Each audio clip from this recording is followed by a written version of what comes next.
Okay, so let's go ahead and get started. Thank you everyone for joining us on this third day of the MAMA conference. We're starting off the morning with a great program, Disintern the Internship, with Amanda Langendoerfer, who is the Associate Dean of Libraries for Special Collections and Museums at Truman State University, Alexandra Miller, who's a graduate student at the University of South Carolina, and Jason McDonald, an assistant professor at Truman State University. They're going to talk to you about a variety of internship programs and kind of what internships they think internships should look like in this kind of post-pandemic world. So I think we're going to get started by turning it over to Jason. Hello, everybody. So I'm just going to share a screen with everybody before I get started. So if you'll just bear with me for a moment. So as Christina said, I teach history at Truman State University, and I am the faculty coordinator of the internship program. The internships, the students who take the internships at Truman State University earn credit through the history department. So they're not all doing history majors or history degrees. Many of them are actually doing an internship to count towards museum studies minor, but it's mostly run through the history department, the internships that we have in museums and archives. And at the beginning, I'd like to apologize for a few of my typos actually made it into the program. So this was called Disintern the Internship rather than Disinter, and my name seems to have added an A before the C. So I apologize at the start for those typos slipping in. So just to tell you a bit about the what from the faculty supervisors point of view, that the benefits of doing internships are, and then I'll move on to talk about the way in which the pandemic has affected that program. So first of all, internships are a great opportunity for students to apply knowledge and skills that they've learned in class. So rather than everything being theoretical that they've done at university, it's good for them to have an opportunity while they're still an undergraduate in which they can apply some of those theoretical things that they've done in the classroom in a real practical setting. And it makes that knowledge and those skills seem more real, more tangible to them. So that's one very obvious benefit for us.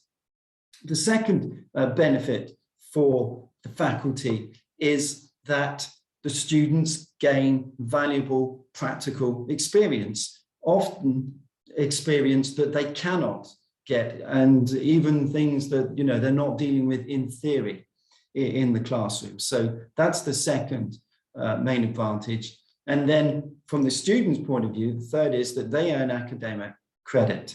Our internships normally in the history department, most courses are 4 credits now, so students getting 4 credit, but they can earn between 2 to 9 credits for doing internships through the history department program.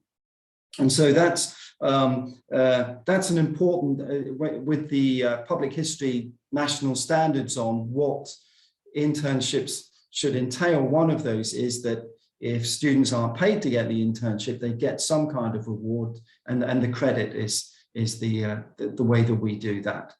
But probably the most important benefits that the students get from doing internships are these points that I'm going to deal with next, and that is increasing the competitiveness of the individual student when they are applying for scholarships, when they're applying to get onto graduate programs, and when they're applying for professional employment. Our experience is that the students who have internships, it makes them more competitive when they are applying for scholarships, both while they're still at Truman as an undergraduate, because it shows that they've got a track record of doing internships and working outside of the classroom, but also when they're applying for scholarships when they trying to get into graduate programs. So this is something that really enhances the student's resume.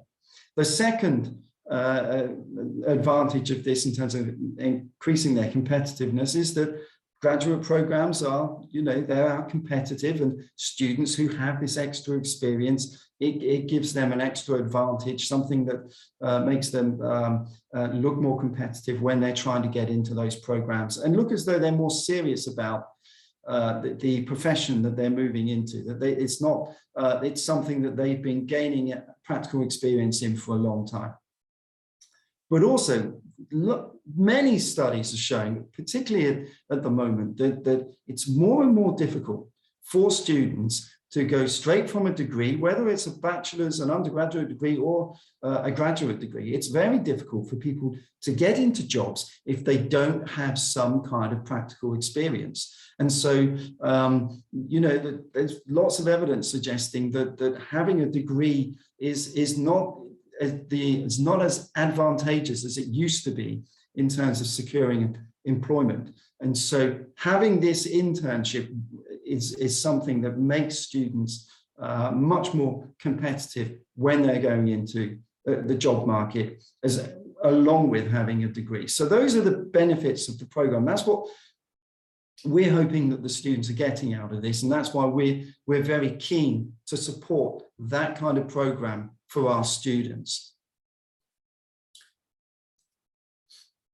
So what about the impact of the pandemic on this program that we run? The first impact was that in the initial stage of the pandemic, the pandemic actually hit when some students had already been enrolled into internships. And so what that meant, we had to negotiate with those institutions to see if they could still run those internships. And some of those institutions, because of the regulations of their institution and how they were going to respond to the pandemic, and their rules on social distancing, and also many institutions just closed down and sent their employees home to work. Many of those partners, they just had to say, I'm sorry, we've got to cancel. And so that was one impact, that those students, and so in order to how to deal with that, what we tried to do is we would look to see if we could find these students placements in other institutions. But by and large, in the first year of the pandemic, those institutions that closed down and those students that wanted to serve an internship there, most of them ended up not being able to take any internship whatsoever because of the cancellations. The second response, and this was spanning across both years of the pandemic, but the second response was that institutions offered the opportunity, which we were really pleased about, for this internship to transition from being in person to being online. And that was great because the students are getting that experience, but there were some issues that we needed to think about with that, the transition. One is it meant that there were technology requirements that wouldn't have existed for an in-person internship, because the students needed to make sure that their computers, their internet service, etc., were sufficient in order for them to carry out whichever work they needed to do. That was the least of probably of the problems associated with this transition. The more important one was probably the parity of this experience, comparing an online internship with a in-person one, because with the remote experience, it's remote. So the students definitely don't get the same experience. They're not meeting in person, not only with their on-site supervisor, but then because it's remote, if they were going there in person, they would meet lots of other people in the institution. And so it's a much more narrow experience in terms of who they are meeting. So that's one dimension of it. So it's less personal, and it's kind of more narrow experience. And another issue, and this is something more that students demonstrated concern about, another dimension to the transition online in terms of how the parity between this and the in-person experience was what about the prestige of an internship like this? One of the reasons for doing the internship is that you want this to enhance your resume when you're applying for graduate programs and when you're applying for professional employment. Is this going to look less prestigious because it was a remote internship rather than an in-person one? Now, obviously, the answer to that question is still open. We're not sure, but it's definitely something that crossed students' minds.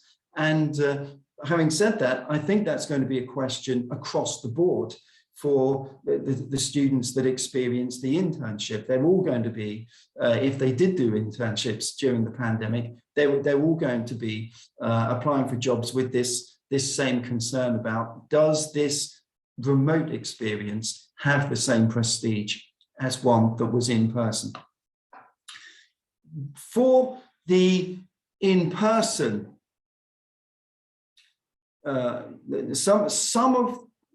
of the internships, even during the first year, some of the internships were able to go ahead and be mostly in person. And that is because some of those institutions closed down initially and then were able to put in place protocols and procedures for dealing with the pandemic, insistence on people wearing masks, facilities for people to sterilize their hands, etc. And so some of our students were able to do that and have been able to do that in subsequent years during the pandemic, because obviously it's ongoing. And so for those, our main concerns were making sure there was proper orientation to deal with protocols regarding safety, of dealing with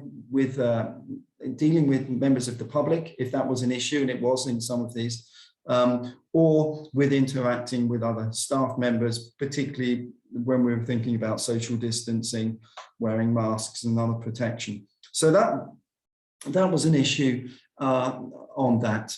And then lastly, just in case somebody, and this did come up with some of the students, even some of the students that were doing remote internships as well as our in-person ones, was having contingency plans for if the student had to quarantine, because at some point they'd come into contact with somebody who had COVID-19. So those are issues that we needed to think about.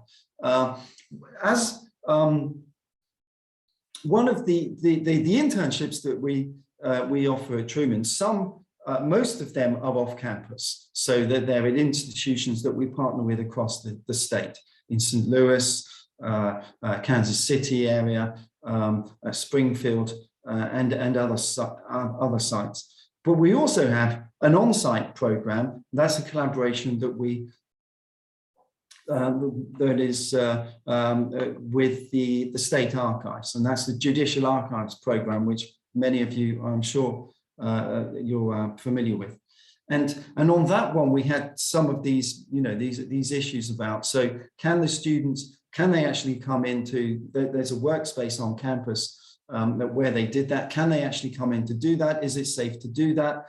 Initially, it wasn't, because everything was closing down, the same as on the campus. And then when we did shift towards things being in campus, then the students were able to work in their workspace, but we needed to look for a larger workspace. We needed to make sure that proper protocols were in place. And we've got, that program is run by the state archivist, field worker Mary McIntosh. We need to make sure that her safety has been taken care of, and the protocols of the state archives are we're matching up with those on the university. The Truman State's been relatively strict in terms of its COVID-19 protocols, mask wearing, social distancing. So there are those issues, and we managed to do that. There was a larger space made available. But one of the experiences for those students, the judicial archives, is that they used to go on a field trip to visit the state archives to see where all of the materials that they were processing, what happened to them after they dealt with those. And those we had to suspend, mostly because the university put a ban on travel within the state as a precaution against COVID. That has now been lifted. So, we are planning to do a field trip later on this semester, circumstances permitting. So what I wanted to do today then is just to explain to you what the program is that we run, what we're looking for from the students, and how the pandemic has affected that. And what I want to do now is to pass over to Alexandra Miller, who is a student that's done internships, and see the student perspective. Then we'll finish up with Amanda Langendoerfer, who will give the perspective of an archive or museum, what they're looking for in terms of the student internship experience. So I'll leave it off there. If anybody has any questions for us, I'd like to deal with those at the end. So I'll stop this share and pass over to Alexandra.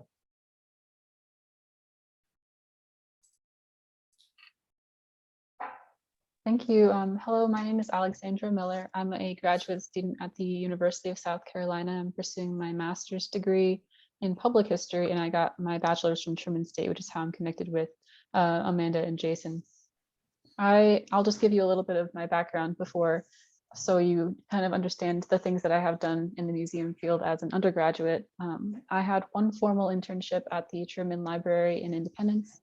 And I also volunteered at the Judicial Archives of Missouri on campus at Truman State. And I also volunteered at the John Warnell and Alexandra Major houses in Kansas City, Missouri. And I worked 3 years at a planetarium, which is not a history museum, but I would still consider it to be a museum. Throughout all of those experiences, the thing that really stuck with me was that value of in-person internships and just the ability of students to sort of sample the field, really. As you heard, just based on the places that I have worked in several different types of museums in several different areas of the museum field. And I found that very valuable, as well as the ability to work in person, because objects are cool and they help to make students more passionate about entering that museum field. I was not able to conduct any internships during the pandemic because, as Jason mentioned during his presentation, a lot of students were affected very significantly by that. All of the internships that I applied to were canceled, so I was not able to do any work. However, instead of that, what I did was I conducted a series of interviews, both over Zoom and in person, with people in the informal education sphere. So people who worked at, for example, Science City in Kansas City, the state park system, and the World War I Museum, and just talk to them about their experiences and how to get into their field and sorts of things that they saw, such as problems in their industry. And I thought that that was also an enormously valuable experience, because if I couldn't do an internship, then at least I could talk to the people who were doing the work. So I would encourage all of you, if a student reaches out to you, to talk to them about the things that you do, so that they can enter the field in a more informed way. Because that's what I believe is the true value of internships, and particularly in-person internships, is just to understand exactly what you're getting into, why you want to do this kind of work, and to create a sort of lasting passion, which is what I was left with. And then I'll pass it over to Amanda, because I think she has a lot more to say. Well, thanks, Alexandra. I don't know that I have a lot more to say. It is great to see a former Truman student. One of the special collections, and Dr. McDonald and I are both, myself as curator and head of the Special Collections and Museums Department at Truman State University.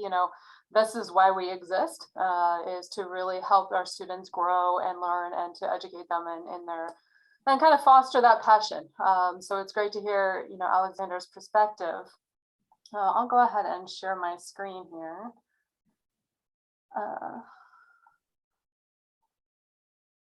Okay, hopefully everybody can see that. And so again, my name is Amanda Langendoerfer. I'm the Associate Dean of Libraries for Special Collections and Museums at Pickler Memorial Library in Truman State University. I've worked here for about 17 years now, so quite some time. And for those of you who aren't familiar with us, I'll give you a brief overview. So Truman State is actually located in Kirksville, Missouri. We have a student population of about 4,000 students. And our department itself, we are a department located geographically within the Pickler Memorial Library. But we have, our primary space is in the library, although we have storage locations around campus. Our department includes 4 full-time staff members. We have a digital collections librarian, a preservation assistant, and someone who helps me manage the collections in our reading room. So we do a lot of outreach through programs and presentations and try to work with faculty and students to bring the materials to them. So we don't really have an operating museum, so to speak. We do have a small museum space that we share with the admissions department, but ultimately, I think the power of our story comes in working primarily and on a one-on-one basis with our faculty to really bring home those objects to help tell the stories that they're incorporating into the curriculum and part of the educational objectives. We hire on average about 7 to 8 students yearly. And really, these students are sort of treated like interns. I screen pretty carefully whenever we go through the hiring process because we really want students to take away a valuable experience from working up here, for working in our department. So I tend to look for people who are interested in the museum or archive field and try to foster some skill development and to give them some experience. Because I think Dr. McDonald is absolutely correct. Students need that hands-on practical experience to kind of help their application when they start to go to grad school or to apply for jobs. So that's a big priority for us up here. So that being said, we actually don't do a lot of interns because our students get some tremendous, we dedicate a lot of energy to the training and the development of our student workers. But we do, that being said, we do actually have an internship program too. So these are you kind of have to know we're here in order to be able to do this. We don't really advertise them. So it's really on occasion as requested. Sometimes it's actually affiliated with a general library internship where we'll take a student who's really interested in library science and we're just kind of a part of that. Other times it's a more in-depth experience. Someone who maybe has prior experience in another museum or is part of the art history or history programs, and they become acquainted to us oftentimes through those class presentations and programs. And they say, well, can you facilitate an internship?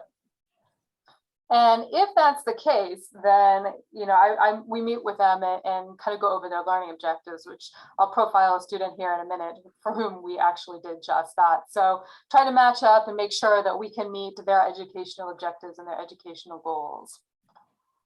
I think it's worth, since this is kind of how the topic of this is how the internship changed because of or in spite of COVID.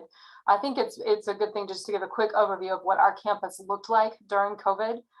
So we actually closed down in March of 20 and remained closed through August. We were still providing services, the library generally speaking, but the special collections was not open and the physical facility was not open. Now we did actually open with restrictions in fall of 20. So while many other museums still remained closed, we were able to offer some type of in-person experience, albeit it's kind of that third category that Dr. McDonald had talked about. We had some restrictions in place that changed the way we handled things a little bit, but overall, things like limiting our reading room experiences. So we have it for, if you've never been here, we have a very small reading room, and 30 people is the max number that we can fit in there. Those are usually crammed in like sardines, if that is the case. So obviously with social distancing, we really had to limit the reading room experiences. So the way and method in which we did our outreach changed. Actually, I think there were some great things that were a benefit from that will probably continue on even after COVID. Did a little bit more online programming and really started to try to do some of that hybrid experiences. But I will say, our student workers did return. And so we were actually able to offer those internship experiences and those experiential development opportunities. So the person I wanted to speak about is actually very affected by COVID. We had a senior art history major, her name was Riley Hash, and she approached me because she had originally planned to do an internship in Kansas City. That fell through because of COVID. They had canceled their internship program and she needed this to graduate. So she came to me when, because we were open, she said, well, what can I do something that can fulfill this need of mine for the curriculum? And so I said, well, tell me a little bit about what you want to do. So she was pretty broad at first, said she was kind of interested in collections management, preservation, about learning about special collections and museums generally. But then she started to click on something pretty significant. She said she had an interest in learning about the department itself and in telling others about it. So through the interview process, I started to realize she had pretty significant video editing experience and had some skills that would allow us to actually foster some more remote connections. So, as we had changed the way we did our programming, I started to realize we needed to have more video production. I think everybody in the planet realized they need more video production. But then I started realizing, we could match this up with her. So the way, she really honed into this fact that the way COVID was really changing the way people were learning. She, as Alexandra mentioned just earlier, that she was able to contact the museums to do some interviews and to that kind of changed or supplemented any in-person experience that she would have. So Riley was saying exactly the same thing. She was starting to also investigate museums and was having to do it solely on a virtual level. And so because of that, she was saying, what, I really understand the need for museums to be able to create videos, to create strong online production so that you can really tell your story in a virtual format, really increase your audience and change the way in which people interact with you. So we decided, we connected on a project. We had a project identification of doing a video series. So we were going to see how far along we could get. These were 3 ideas that we had. One was just a plain overview of the department. One, if she finished that one, then we were going to be, there's some particular collections that she could focus on. I don't know how many of you have seen the British libraries or the British Museum's kind of curator's corner, short snippets that focus on a particular collection, either item or object. And so they're really fun. They're kind of fun to watch. So I thought, well, maybe we could focus on a few pieces in our collection, or maybe just give some overviews of the collections that we have generally. And then the last one, how to use the reading room. Sounds really boring, but it's also instrumental. When we do the type of educational outreach that we do here, that's the #1 thing I have to train students and faculty on is, what are the expectations when you come in to work with the materials as a large group? And so that was another option for us. So for the internship, she was actually really only able to get through the first one. So an overview of the department, and I actually wanted to take a moment. It's pretty short and sweet, but I do want to share this video with you right now.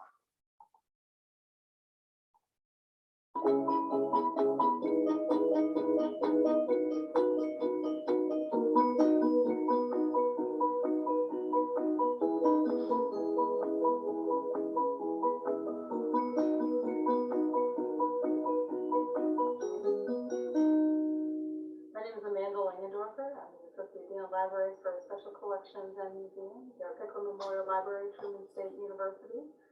It is my pleasure to welcome you today to our department. We have a wonderful selection of historic materials that we're excited to share with you today. The collection houses the historic materials for the university. We categorize those in 3 very broad categories: special collections and manuscripts, university archives, and museum collections. So So special collections and manuscripts are collections that revolve around very particular subject areas. The collection development policy, which really outlays those in the more detail. But essentially, some of our biggest collections revolve around things that were donated by alums, with people who have a strong relationship to the region. So, for example, one of our largest collections and probably most widely used collections is the Harry H. Laughlin papers. Harry Laughlin was director of the Eugenics Records Office, and since he was from Kirksville, when that office closed down, he and his wife moved back to Kirksville, and when he passed away, the manuscript collection was donated to the university. Another large collection that we have is the Students Are Missouriana collection. We've made a very strong effort to focus on local regional history as well as the broader Missouri history. So we have things by famous Missourians, such as Mark Twain, and everything down to our local Kirksville city directories that really document life here throughout time. So we've got some founding documents, some really great things that just showcase Missouri's strong history, and especially related to the Northeast region. Another very large collection of ours, and probably another widely used one here at the university, is the rare book collection.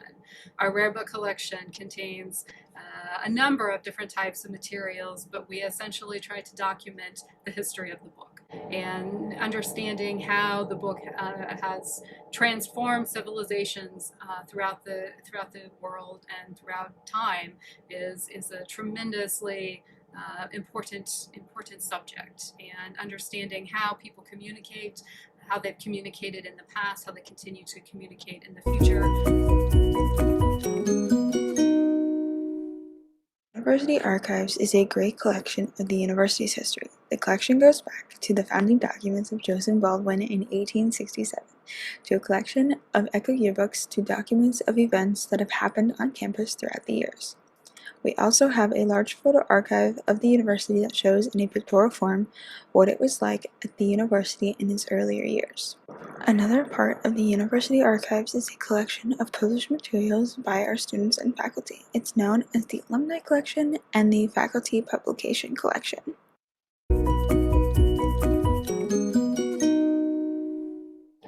And lastly, our collections also entail a small museum collection known as the E.M. Violet Museum Collection. E.M. Violet was a history professor here at the university in the early 1900s, and he founded the collection as a way to really bring history home for students, to really help them understand from a first-hand account what life was like, or what a particular period or era or movement entailed. And the best way to learn that is by looking at an actual physical object, what we call a primary source item. And these are often very powerful experiences for students to have the opportunity to interact with this type of materials that they do not get to see every day. It's a unique experience, it's a one-of-a-kind experience, and it really brings home a story. So our primary mission in special collections is to acquire, preserve, and make accessible items of historic interest. We work with donors to fill out collections that we've already started, or try to make new connections to the curriculum and acquire them. And then once we get them in the department, our main initiative is to actually preserve the materials. We have certain reading room procedures, certain protocols people have to follow when they utilize objects, and really take an effort to provide safety and security for the materials in the collection.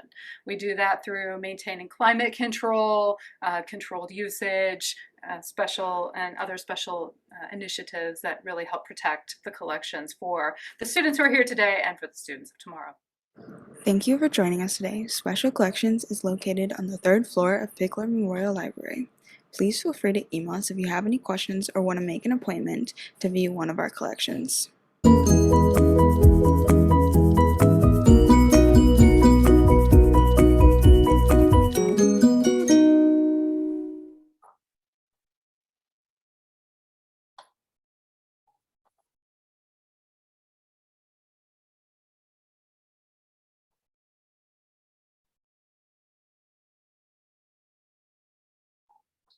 Hold on just a second while I get back in here.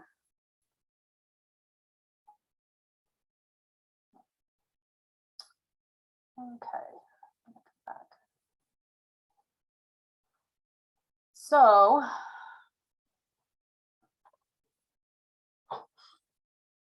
hold tight just a second, folks.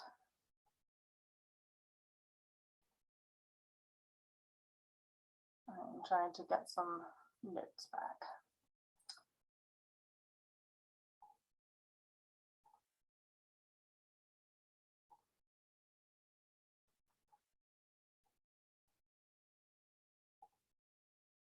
I'm just going to go ahead and share this the way it is. Okay, so I was trying to share this. Anyway, so that was the video that Riley managed to do in about the space of a semester. And so her internship was largely, it was quite comprehensive, really, in a way. So she did dedicate most of her time. You know, she was about 10 a year. She was about in the department 10 hours a week.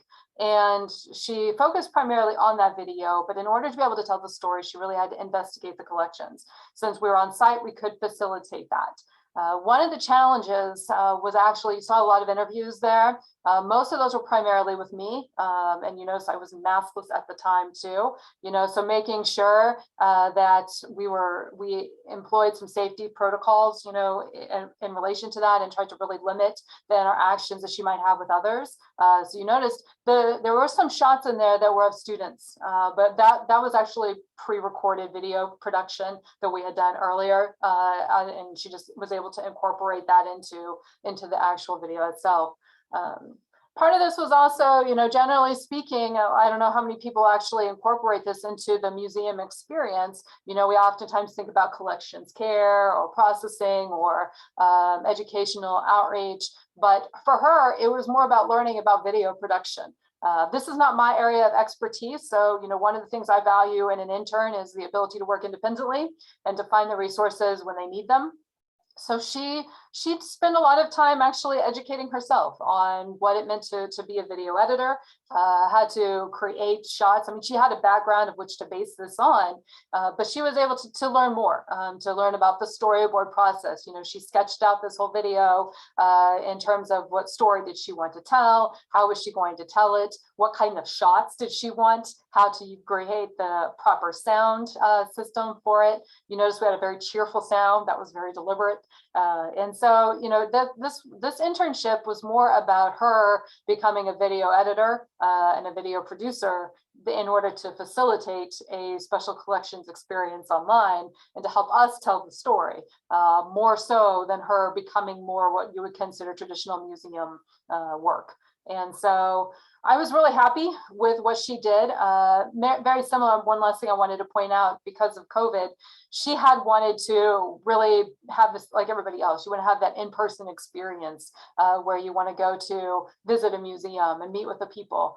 So I had her, you know, so you need to select some museums and contact them and see what types of video production they're doing. What types of digital outreach are they needing to do because of COVID. So she actually talked to curators and educators at several museums, both in Missouri and further out. She met with them virtually to discuss these and got some great ideas from them as well. So that really, I think COVID really changed her experience with an internship program, and she spent some time developing skill sets that, had COVID not occurred, she may not have actually focused on.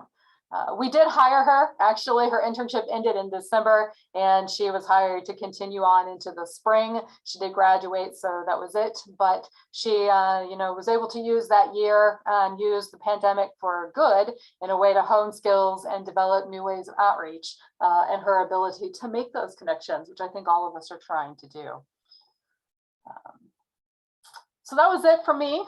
Just wanted to profile one of our internship experiences here at Truman, and hope you, I'd be curious to see if other people had similar stories where they kind of changed their outreach focus and found their students and their staff members needing to learn new skill sets to help museums stay relevant and vital to the community.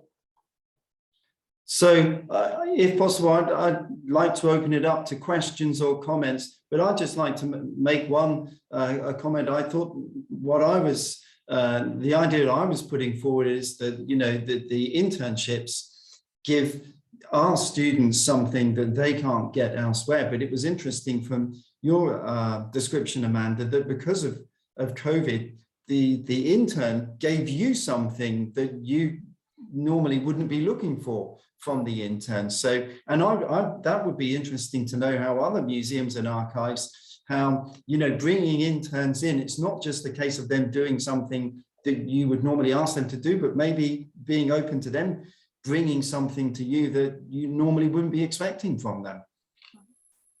If I could, I'd like to jump in on that as well. In my capacity, when I worked at the planetarium during COVID, we had a hard time because normally a lot of our events and revenue come from field trips. And of course, field trips were made much more difficult by the pandemic because it's difficult to transport, 20 to 80 fifth graders to a college campus when you can't really put people within 6 feet of each other. So what we did instead was transition to virtual field trips, which required a lot of learning on the part of the director of the planetarium. And we were able to essentially project the screen of the planetarium into classrooms. And something that I did not facilitate any field trips, but something that I did was I worked with the 8th grade math department of the Blue Valley School District in Overland Park, Kansas. And I created a lesson plan that would correspond with their geometry unit and also with space. So the director hosted a field trip for them that was virtual, of course, because they were in Kansas and Truman is in Northeast Missouri. But he told them all about, the geometry of a space and how big planets are, et cetera. But they had been doing corresponding work virtually with the dimensions of the planetarium and also of Magruder Hall, the building in which it is located. So that's one innovation that a museum did, just in response to your question. That's fantastic to hear. I know we have an awesome planetarium on campus, and Alexandra, when she was here, was a rock star in developing and designing shows for that. So I know that they've been working on a lot of outreach and programming. So it is cool to hear, because I'm not actively involved in the planetarium. So it's cool to hear that they were doing some outreach for field trips for the local or elementary schools in the region. So do we have any questions from the audience at all? We would welcome those.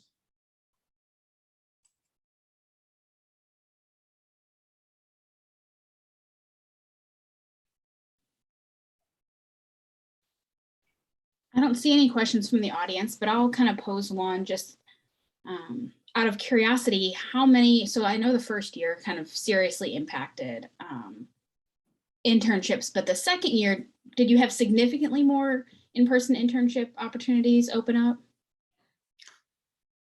So this previous summer was the second year, yeah. And some of the institutions that had to cancel the previous year, they had to cancel again this year. So and so what we were doing more in this year was kind of being more inventive, reaching out to other institutions. So we've actually kind of had a more diverse group of partners over the previous summer, and we actually this last summer we actually had more, in terms of if you're calculating it by credit hours, we had more credit hours last year, this previous summer, which is the second year of the pandemic, than we did the previous year. So there was some recovery on that, but some of the institutions remain closed, and some of those I'm still not sure if they're going to be available for next year as well. So so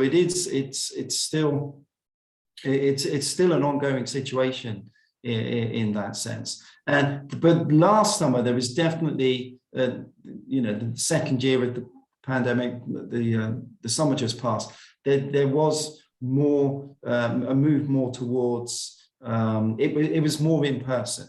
So the opportunities that existed, most of those were in person, but that's largely because there was a relaxation of early April, everyone thought that the whole country was going to soon be vaccinated. COVID rates were going down, relaxation on masking. And so the students just got into the internships, and then lo and behold, COVID rates started going up. So it didn't really, I'm imagining that in most of those cases on the ground, maybe they changed the protocols, although I think the protocols were fairly strict in most of the museums, even while things were relaxing maybe out in the general public. Most of the museums were having quite strict protocols on, particularly mask wearing. Does that answer your question, Christina? Yes, it does. And so then Leslie asked, did you learn anything that you would implement in the future if the same pandemic-like situation arose or never goes away? That's my addition.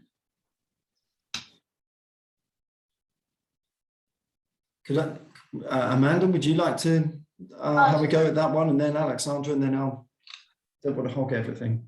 Well, I mean, for us, it was kind of discovering a new way to present our collections.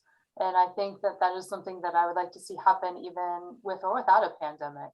And so, being able to kind of jump on the bandwagon of video production, which we had not done in the past. It's just not something that we have done and specialized up here and have, a staff member with those particular skill sets in terms of video editing. And so, realizing that can be pretty powerful in terms of how you do outreach and how you reach the collection, or how you bring the collections to the public and how you tell about your museum. I think that is something that I would like to see us still continue to develop here at Truman. I will say, this is less related to internships and more just related to educational programming.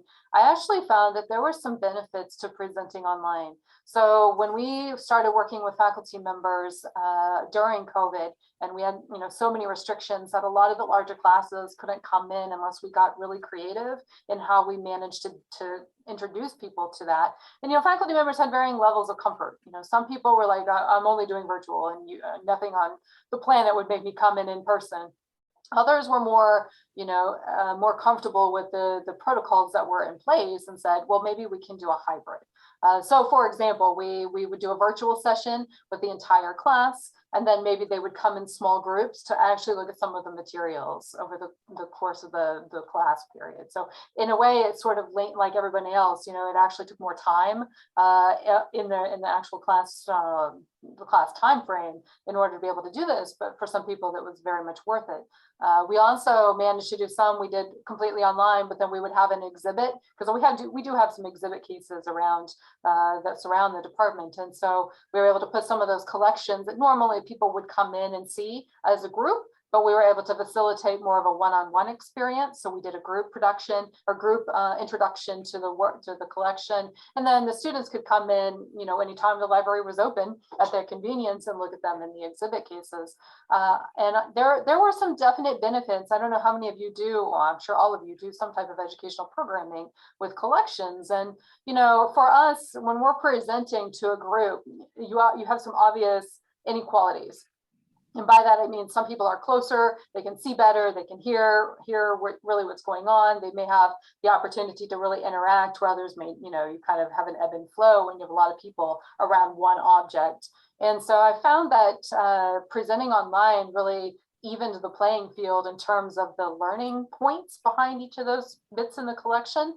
So, if we're looking at a medieval manuscript, everybody can see the illuminations that I'm pointing out equally. And then when they come in, they can, get a sense of the real object as well. So I think, to me, some of that enhanced it. And that's actually something I think could continue beyond the pandemic and kind of help the overall educational experience. And the last question was, have you documented what you've learned and how to implement a strategy if you needed to use it again? In terms of, I kind of keep a record of how I do things each year, and I update that record. So yes, and I think it's kind of partly answering the previous question. One thing that I have put into that now, it was more improvised at the time, but now it's something that I would kind of, and you know, if the pandemic does go on, and if we get something else like this, that I would draw in it's more to the students, because some of the students who had their internships cancelled, they didn't get an internship that summer, and they maybe didn't do anything else worthwhile. And so one thing that I would change going forward is that I would have, you know, give out kind of early and stronger recommendations to those students to look for an alternative, and also just, you know, have set up for me, so that I'm not just struggling around, or whoever the coordinator is struggling around thinking, what can we find as an alternative, to have a set of alternative plans and proposals for what those students can do. And I'd like to transition to Alexandra here, because Alexandra was in this position, and she was hoping to do an internship, not with the Truman, but you know, with other institutions. And we actually came up with an alternative for that. So I think that is the key thing. If when you're planning these, really now, you know, assume that if something comes along and stops you running this, then have some backup plans. So Alexandra, would you like to say anything about that? Because I feel that you fell on your feet fairly well as a result of having a backup. Yes, so I applied to, I don't know, several internships for that summer. And of course, all of them fell through because all of them canceled their internship programs for that summer. But I had also applied for a research grant through the Truman State University Office of Undergraduate Research. I think that's the title. And I was awarded that grant. So over that summer, instead of doing an internship, I instead did archival research, which was of course also very difficult to do because all of the archives were closed for most of that summer. But the one thing that I would, I guess, take away from that is that digitization is really important, especially for when for things like this, when you have to do archival research from afar. I was lucky in that one of the archives I needed to access did open up just in time for me to go visit it before my term ended. But that was what I ended up having to do, is completely pivot my direction. And I think there's just one last quick question from Amanda. Did you have to make any investments in equipment for the internship? You know, that's a funny question. No, we didn't. It was kind of an initial, you know, this is our initial foray into it. And the student had her own laptop, and she was familiar with certain programs. And actually, this is something that, you know, is coming up, because if we'd like to continue it, we have to start to think about what types of equipment we would want to provide for the student or the intern in creating these videos. And what I find is that many students have their own specialty program, software package that they like to use. So, you know, in a way that worked in our favor, because she was willing to use her own equipment for that, at least in terms of the video editing software. But we had a camera that we were able to provide for her. It wasn't the best in the world, but she made it work. And we were able to facilitate the experience with what we had. I think if we were, and this kind of goes in line with Leslie's question earlier about a strategy, if this ever comes up again, having equipment ready to go and being able to maybe lend it to a student. You know, so for example, we got through 2 videos of a whole host of them that we had talked about.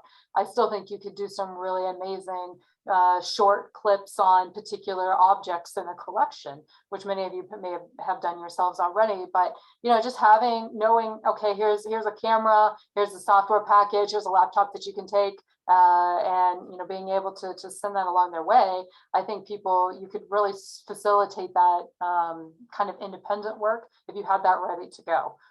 So long story short, no, we haven't yet had to make a significant investment in that equipment. We were able to use some things in our current digitization lab, some cameras that we already had, and the student had her own laptop and her own software that she liked to use. So it worked out fairly well for us. Okay, thank you guys. That was a great panel. I really enjoyed listening to you guys, learning about the internships over the last couple years. We're going to break now, and then people are welcome to join us at noon for brown bag lunch, looking, I believe, at the Missouri Remembers website project is the plan. So if you can join us at noon for that brown bag lunch to talk about that, that project, that'd be great. And so we'll see you later. Thank you. you. Guys.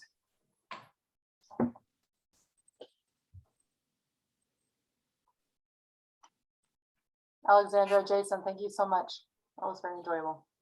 Thank you, Christina, for moderating it as well. And good to see you all. And Yes. glad that I'll be seeing you. I haven't seen you for 2 years now because of the pandemic, Christina. I know, and I'll actually be gone. I have to have a medical thing, so I'll be out when you guys come down. I'm a little sad, but And so it'll be 2.5 years then. Okay. yeah, it'll be next semester, but it'll be Right. great to see you guys. Thanks, everybody. Good to see you all. Thank you. Bye. Bye-bye.